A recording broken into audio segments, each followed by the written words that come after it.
Hi and welcome back to Cheeky Crypto. My name is Nick and today guys we're going to be jumping down into the world of Terra Luna to see what's been going on most recently and to see if anything has developed. As I kind of get into this video, if you find it useful and informative, hit the like button. I really do appreciate that. If you happen to be new to the channel, then why not go ahead and subscribe, tap the bell, select all notifications, and in doing so you will be kept up to date with absolutely everything that we do here at Cheeky Crypto. Now if you have not yet joined us in Discord, links in the description down below. It's a fantastic community talking crypto 24/7. It's completely free and I don't think you'll be disappointed by what you find on down there. So why not go ahead and check it out today?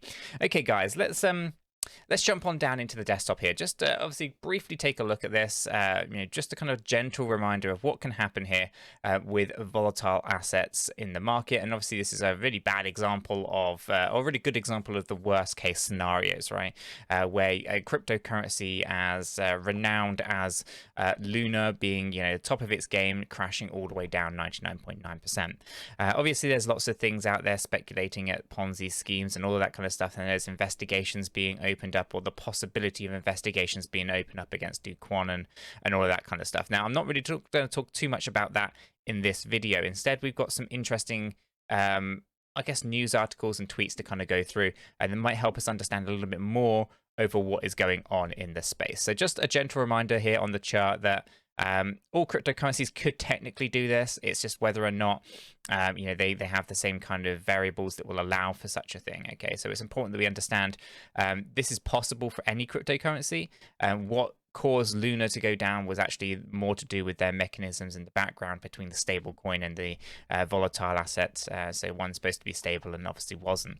But just bear in mind that there are many different catalysts in the space that can create assets to go completely to zero. And on that note, it's important to note that I am not a financial advisor. I cannot give you financial advice. But one thing that I would say, and something that I go by hand on heart all the time, never invest more than you are willing to lose. And here Luna is a clear example of exactly that. Okay, let's jump on down into the first thing then. So I wanted to start things off with Coinbase, right? So Coinbase news here, but this is not Coinbase in terms of what you would normally expect. This is the Coinbase Cloud, which basically is all about infrastructure to the largest US-based crypto ecosystem that is Coinbase. Okay, it's all about the infrastructure side of things. So for anyone who really truly understands this stuff, I think it's important that we understand what moves are being made here by Coinbase Cloud, right? So basically they are ceasing support of Terra infrastructure. This essentially means that you're not going to be able to use, or they're going to basically no longer allow for APIs for Terra through their systems. Okay, so this is important because obviously you think about what an API does and brings all that data, and you can utilize it with your protocols and all that kind of stuff. Stopping that is actually really important from or not necessarily important, but a really good key thing for Coinbase to kind of really draw a line under the sand here. They are not happy, and they are basically saying that they're not going to support it going forward. They are not going to continue with this infrastructure. It's going to be discontinued is the word that they use. And here's a little bit of a tweet. I'll just open this up. Through speaking with customers and ecosystem participants, we are making a tough decision to wind down support of the Terra ecosystem. We are discontinuing support of existing Terra chain and are not planning to support a potential new Terra chain at this time. Now, what's really important about this, obviously we had that whole proposal to hard fork the system and to basically brand it as Terra, and the older version was going to be called Classic and all that kind of stuff. Now, back when that proposal was put out, I was saying it's very unlikely to be successful. There is no requirement for the centralized exchanges or anyone to take that new chain. It's completely redundant. It's going to be a hard uphill battle. And no matter what the decision is that gets made, whether you decide to buy back and burn, or create a new ecosystem, it's not going to be easy. It's not going to be something that it's not going to be handed to you on a plate, right? Just taking that branding, etc. So here you can start to see the beginning of this. Okay, so Coinbase Cloud is basically has no not planning to support a potential chain. I know they say at this time, they might in the future, you never know. If there's got some potential to it and it gets some traction, then they might obviously consider it in the future. But now they are not planning on any new chain based on a fork of Terra chain, okay, and they're discontinuing the existing one. So straight away you can kind of see here that Coinbase have put their stamp on it. This is where their position is, right? And this is obviously Coinbase Cloud. It's not Coinbase themselves, but it won't be too much further down the line, I don't think, before that cascades and goes down into actually seeing Luna delisted and all that kind of stuff. So just watch out, guys. Like, it's really important that we understand this stuff. It's not I don't want to do this kind of to scare you or anything like that, but important that we understand these things. So will Terra 2.0 go live? So according to You Today, previously Terra ecosystem crashed due to flaws with the tokenomic design of the Luna UST balance, blah, blah, blah. We know all that kind of both. Luna and UST dropped almost zero. We know all this. Kwon's proposed a number of concepts to re-establish Terra blockchain. However, some Web3 majors denied support of this up-and-coming plan, which of course, you know, you would do. It's just logical. So just kind of bear in mind, guys, that, you know, this stuff is happening in the background. It's not all roses. You cannot just create a fork and, you know, think instantaneously going to be put onto exchanges. Normally, there's a lot of money that has to change hands. It's not regulated in any way, and I wouldn't be surprised if it would cost a significant amount of money to actually get listed on these exchanges, and thereby pulling their support. It kind of, you know, aligns quite nicely to my original thinking. Let's take a look at what Binance have to say, though. So the CEO shares some lessons from the crash of Luna, right, and the UST. Actually, you know, on that note, before I do that, let me know in the comments below, what do you think about Coinbase's position on this? I mean, it is obviously Coinbase Cloud. This is about the infrastructure. I think that will cascade down, but let me know what your thoughts are in the comments below. And now let's take a look at what CZ is talking about here. So, and there's a couple of things. I'm not going to read this entire article, but there are a couple of things I thought were important to kind of note, right? So this little section here is that basically he's theoretically speaking. So the first word's theoretically speaking. Now, he's not wrong on this. This is not designed to scare anyone or to kind of, you know, be used, you know, in that kind of sense. It's just to be, you know, aware that theoretically, when you peg one asset using a different asset as collateral, there will always be a chance for the under-collateralization or depegging. Even if you over-collateralize by 10x, the collateral asset can crash more than 10x. Nothing is 100% stable relative to something else in this world. And he's not wrong. So it's important that you understand that, you know, it doesn't matter that there's different types of stable coins. Not all of them are algorithmic. You know, some are just backed by fiat and all that kind of stuff. But it's right in terms of, you know, talking theoretically, nothing in the world is actually stable 100%, right? So yeah, anyway, nonetheless, let's move on down here. You've got another quote here that I think is actually a really powerful one as well. So I think the most stupid decision a project can make is thinking that minting more of an asset will increase the total value. And I speak about this all the time across videos, have done for the last couple of years. Basically, a lot of people misunderstand what market cap is, right? They think that's a value, and it's not. It's actually just a representation of total price. So a lot of people, again, they don't understand it fully, and they make the same mistake. They think that you can increase the number of coins and that will increase the value that a project has, and it simply isn't true.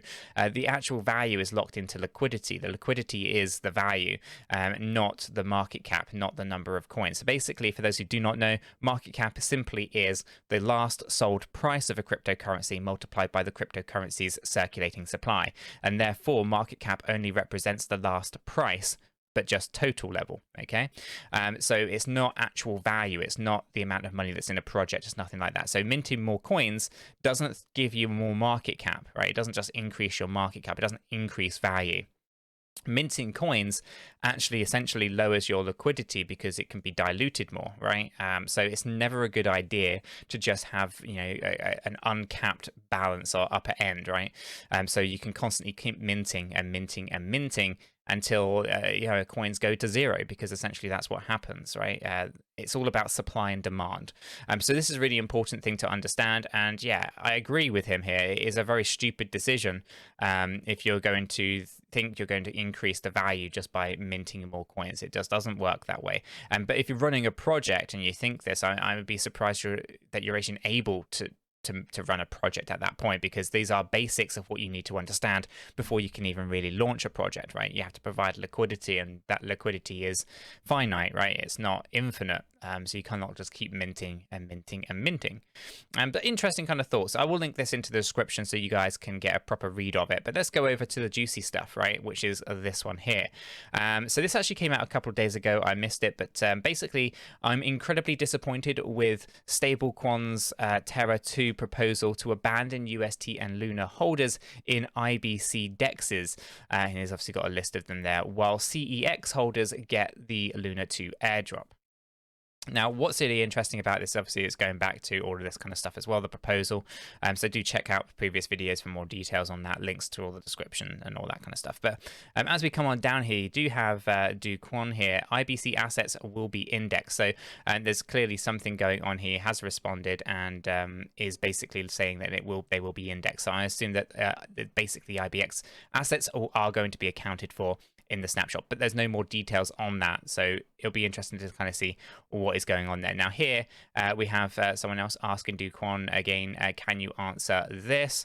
According to South Korea's Supreme Court Registry Office, Kwon, the CEO of Terraform Labs, reportedly closed down his company in Korea days before the crash of Terra, Luna and UST. He dissolved his company headquarters on the 4th of May, and the office here on the 6th of May. So basically, yeah, we've seen the documentation for this as well.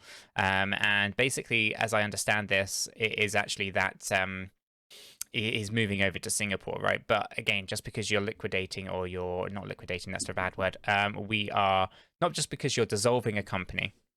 That, at least in the UK, that process is actually quite complicated. You have to go into the Gazette. You have to kind of see if anyone's going to appeal you just dissolving. I don't know whether or not that's bypassing of that stuff, or whether they have the same processes there. But if they are, listed somewhere for people to object to it, then you can go ahead and object. Of course, setting up in Singapore is not as clean and easy as it may seem either. So we need to get more details on that as well. But I don't think there's a significant amount here. I've been in Singapore since last December. This is a potential decision and has been long planned, or personal decision and has been long planned. I've been open about being located in Singapore across multiple interviews and podcasts. Shutting down a company just takes some time, and timing is purely coincidental. Again, I don't necessarily believe in coincidences, but it could be the case. It might not be the case. It is what it is, and people have to dig in deeper into that to know. Terraform Labs HQ has always been incorporated in Singapore and is still active and in good standing. We no longer have a Korean subsidiary. So interesting. And again, there's lots of things about Singapore and whether or not they've got licensing and stuff. And I'll leave that for you guys to kind of figure out as well. I haven't got the time to dig into everything. So I'll give you some hints of things to look into. Look into the Singapore holding company there, or Terraform Labs HQ, and figure out if they've got the right licensing. Because there is a lot of speculation. It could be FUD, it could just be fake news. So do research on that. Don't necessarily just blindly follow. And let's see what else is going on here. And there's a couple of funny, I guess, memes here. Kwon, the fork, the community not wanting it, and all that kind of stuff. But ultimately, there's discussions in here as well, specifically about the tax that he's owed. He says there's nothing outstanding tax-wise. I don't know if I can find the conversation in here. Let me just see if there is anything in here. It doesn't look like it's that thread. But yeah, basically he was saying that essentially all back taxes are paid. Nothing is outstanding. Again, you can look into that. And you can find out whether or not that is true or not, I am sure. But yeah, I'm not going to go into, I'll link all of this into the description down below so you can have a good read over all of these tweets. It is interesting that he has commented on a couple of things there, specifically talking about the, how do I say it, the IBC holders, right? And basically the fact that they're being indexed, the Korea and Singapore companies and how that structurally is there. Obviously, the tax issues, apparently all 78 million has been paid, but again, do more research onto those and check them out. But I will leave the video there, guys. If you found this useful, maybe informative, hit the like button. I really do appreciate that. If you happen to be new to the channel, go ahead and subscribe, tap the bell, select all notifications, and in doing so, you will be kept up to date with everything that we do here at 𝗕𝗘𝗪𝗧𝗏. With all that said, done, and out of the way, I hope everyone has a fantastic day, and I'll catch you all in the next one.